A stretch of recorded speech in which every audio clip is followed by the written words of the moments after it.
Hello everyone, I am back, and this is part 2 of my How to Use CHDK video series.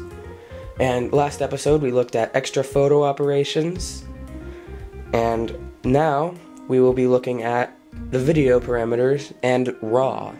So, for video, what you can do is you can make your video have, well, the bitrate, that's what your camera uses by standard.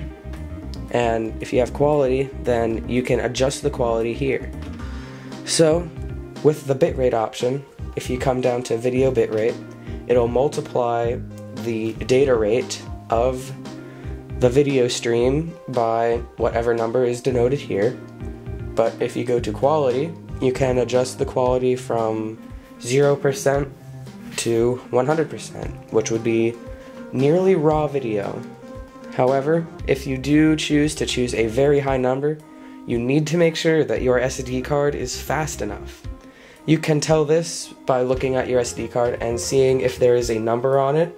If it's 6 or higher, that's good. I'm running a class 10, which means that the data rate is 10 megabits or 10 megabytes per second write, which is probably, that's not as best as it can be, but it's enough for HD video, and you can also push it a little bit more than that. You can clear video parameters at start, similar to the way you did it in extra photo operations. You can also control the video quality there, and you can also enable optical zoom. Now, this is a feature that is probably very handy if you have a camera that doesn't allow you to zoom optically during video, like this camera and also many other cameras. This won't be in the menu for the SX40 because it already does this by default. You can also have it mute during zooming, because the reason that they don't do that by default, the reason they don't zoom during video is because it is very, very loud, so you could have it mute the audio while it's zooming. And you can also make it do an autofocus. You can select what you want the autofocus button to be during video, and you can also show recording bitrate. You can also show the bitrate in kilobits per second, or the remaining time in this way, or you could just display both, which is what I like to do. And I like to set the refresh rate down to like 2 seconds, because the faster the refresh rate, the more power your camera will be using as to figure out all of that stuff. So I will show you what it sounds like whenever you zoom during video. So I will exit out of the menu by just hitting the Alt button again, switch over to video mode, and then I'll record. You can see that on the screen now there are the bitrate and remaining time numbers, and I can actually zoom while I record. And I can attempt to autofocus on this wall with the set button.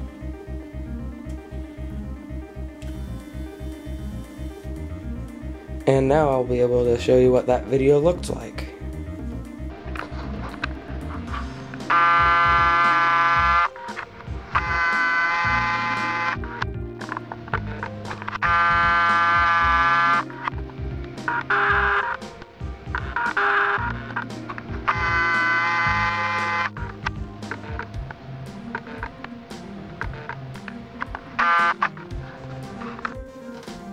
So that's video parameters all done. Now I can show you RAW. Now, I might split up the RAW into the next video, but you can make it so that your camera saves a RAW image along with your JPEG. Now, because RAW files are really, really big, like one RAW file that's 12 megapixels is about 20 to 30 megabytes, you need to be patient whenever you save these things. So, in order to save RAW, you check Save RAW, and you can create exceptions so that it won't save RAW in these modes. Now, normally I only want to save RAW certain things, so I would just go in here, hit Save RAW, take my RAW photos, and then turn that off again. And you can also have dark frame subtraction to save on some of your file space. It basically gets rid of anything that's completely dark in your image, so I just have that set to auto. You can also have your RAW file in the JPEG folder. I choose not to do that because I like to keep my RAW files separate. You can choose a prefix for your RAW images. I like to keep it on CRW so that I don't get them mixed up with the normal JPEGs. And you can also have manual bad pixel removal, which I won't do, and a RAW buffer is cached. Now I would choose to just keep all these at default because unless you are very, very, very experienced with this stuff, I would keep them normal. You can also save it as a DNG, which is an Adobe Digital Negative, which is a standard form of a RAW image. Now, there are some programs out there, such as Raw Therapy, which you can use to edit, view, and export DNG format files. It's also free. So I would choose this. You can choose the DNG file extension. However, you need to create a badpixel.bin. Now what that does is it looks at all the pixels in your camera that it shoots, and if there are any bad ones, it basically fixes them. Well, it doesn't fix them on the camera, but it fixes in the raw image so that there's not these random pixels everywhere. Because whenever you shoot normally with JPEG and with your camera's standard firmware, it automatically emits those. So create badpixel.bin. Please don't panic. And it will take pictures to determine what the bad pixels are. Oh, and it says it failed. That's because I am in video mode. So I will attempt that again. So I will go back into the RAW menu and go down all the way to create badpixel.bin. And it seems like the menu has messed up a little bit, but we can ignore that. Now it will take some pictures, and then it will show you that it is done or that it has failed, but it will 99% of the time work, unless of course you're in video mode like I was.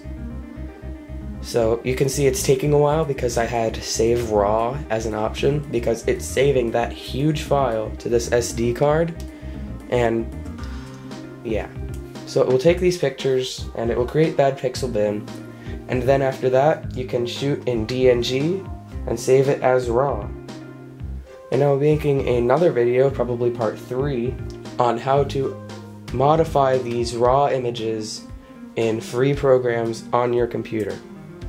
So it is almost done, and now bad pixel count 8060. That's quite a lot. This is a very old camera, so I guess that's there. But the badpixel.bin has been created, so now you can save RAW.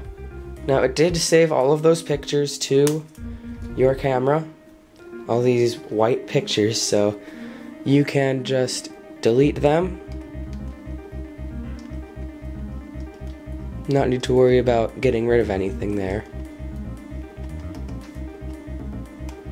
And you can also, now that you have the badpixel.bin, now you can shoot RAW.